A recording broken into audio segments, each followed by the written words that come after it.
Okay, what we have here is 10 pounds of comb honey, I guess. There's liquid honey and there's honey in the comb, and a lot of it is already drained out of the comb. I did this a couple days ago and it's been sort of sitting here covered for a couple days. But anyway, it's 10 pounds. This bowl holds 4 liters of liquid. I scraped this off of 4 medium frames with foundation. Now I'm going to squish it up with a potato masher, and then I'm going to strain it through my basic kitchen strainer into this big pot right here. That'll take overnight. I'll let it sit overnight, and then at the end we'll have a bunch of sticky wax, which I'll give away to somebody or let the bees clean up. And then we'll have a bunch of liquid honey that is flavored with the comb, with the wax. And that wax really adds a lot of texture and flavor to the liquid honey. And it's not the kind of honey that you'll get from extraction, because extracted honey isn't filtered through the actual wax. It's just whipped out of the frames and that's the end of it.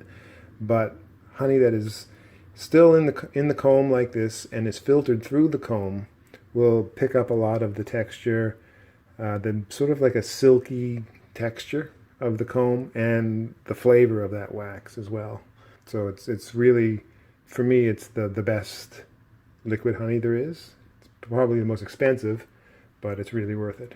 Anyhow, I'm gonna get the town on this now and squish it up and strain it. Here we go. All right, here it is. This is what it looks like when it's all gloopy and gloppy, and all the comb has been crushed.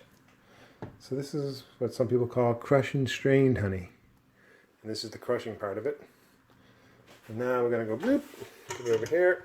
I'm going to dump that in there, and it's going to strain through, and this will be the straining part. So here we go. Okay, so I just poured some of this into this, and you can see it's already straining. Here we go. There. This probably isn't the greatest shot or the greatest light, because I'm recording this on my cell phone under some crappy oven lights, or whatever you call those lights. But anyway, there it goes. So that'll strain, and then once that goes down, I'll just dump more into it and let it strain again through all this liquid crushed up comb, and it's going to be delicious.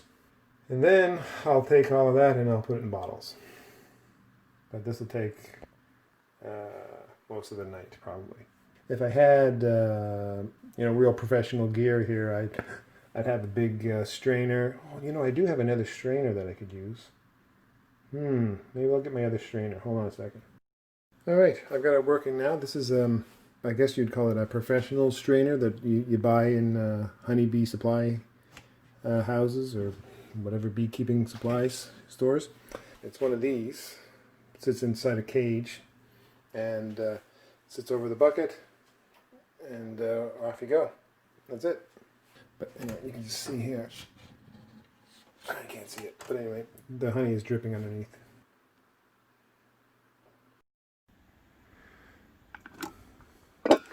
So this is the leftover crushed and strained honey, and here's what's left of the crushed comb. It's flaky, but it's sticky as can be from all the leftover honey. So what I'm going to do is take it, and I'm going to dump it into this container. And I'm going to put a top in this container, and I'm going to put it out where the bees will find it, but not close to the hives. And I'll let them clean up all the honey in that comb, and when I'm done, I'll have dry comb. So here's what I got left of my liquid honey in this pot. I'm going to just cover that up for now and bring it inside. And here's all the leftover crushed comb. It's very sticky and there's lots of honey in it. So I'm just going to give it back to the bees, let the bees rob it out. In 3 or 4 days it should be nice and dry and clean of honey. And then I can just use that comb for whatever I want. Here's the strainer. This is a typical strainer, honey strainer that's specifically made for straining honey, but a standard kitchen strainer will work just as well, except it's not as big, but it'll still work just as well. It's the same thing, it's just a fancy kitchen strainer. Anyhow, there's still lots of sticky honey and comb in this too, so I'll probably put this in there like this, something like that, so they can clean that out too. So I'm going to do that right now. Alright, well, the bees have found the honey. I just put it here, and it's in the same location where I had an open feeder, so they're all coming back to the same spot anyway, so it didn't take them long to find it. So they'll be all over this in a couple hours, or less than an hour. And I put that right there, so they can clean up that too. And there's no top on it because I'm inside my old chicken coop. But if I didn't have the chicken run, I would just put the this top on this like this, and I got some holes in the side of it there. So I'm just going to leave that alone for a few days, let them clean it up, and I won't worry about it. I've got this a fair distance from the hive because I've noticed that open feeding, especially with honey or something that really drives them crazy, if they get into that feeding frenzy close to the hives, it sort of triggers robbing behavior, and they'll start robbing each other out. So I got as far from the hive as I can. And this is another open feeder that's empty right now. You can see here, I stole this from Ian Stepler, a guy from Manitoba, and so it's just basically a Tupperware container with some holes drilled in the side. I didn't have a bigger drill bit, so that's the biggest I could make the holes. And you just put something floaty, wood, hay, whatever, something in there so the bees won't drown. Fill it up with syrup, boom, put the top on it, and off you go. But right now there's no rain, so I'm just going to leave it open like that, and just let them clean up some of that mess in there. And again, I wouldn't normally do this under a few conditions. One of them is if there were other people's bees around here, I'd be feeding their bees, not my bees. And well, they'd be feeding their bees and my bees. And I wouldn't do it while there was any kind of honey harvest on the go. So if the bees were collecting nectar and making honey, I wouldn't put out sugar. I wouldn't give them sugar anyway, but I definitely wouldn't put sugar out where they could bring that back to the hive and mix it with their nectar and ruin the honey. But right now, the year is over, honey time is over, they're just going crazy for whatever little bit of nectar and sugar they can find, and there we go. They're not too worried about where the source comes from. If it's sweet and tasty, they'll take it. It's about 5 minutes later. I would say they have definitely found the honey. A couple wasps having a feed there too, but that's the way it goes. And they found this for sure. All over it. Alright, well here's the crushed comb a couple days later, after the bees have had a chance to suck all the honey out of it. And you can see it's flaky and dry.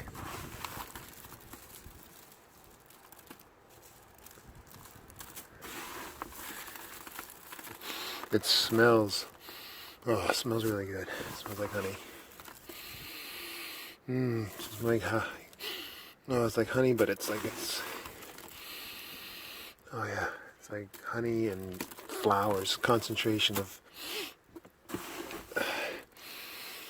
oh yeah, like flowers and just like heavily concentrated. Woo, yeah, crazy. But anyway, nice and dry, and I guess I'll do something with that now. Don't know what, but anyway. Oh, there's a wasp. A couple wasps got into it as well. Let's see, there might be a few dead bees in here. Let me see. There's one. Oh, there's another one. Oh, one more. Yeah, a few of them sort of, I think what happens is they get excited about this honey source, and they just go crazy for it. And they get so caught up in sucking it down that they don't realize that it's gotten cold and it's time to go home. And by the time they realize it, they're already too cold to fly away, and they die.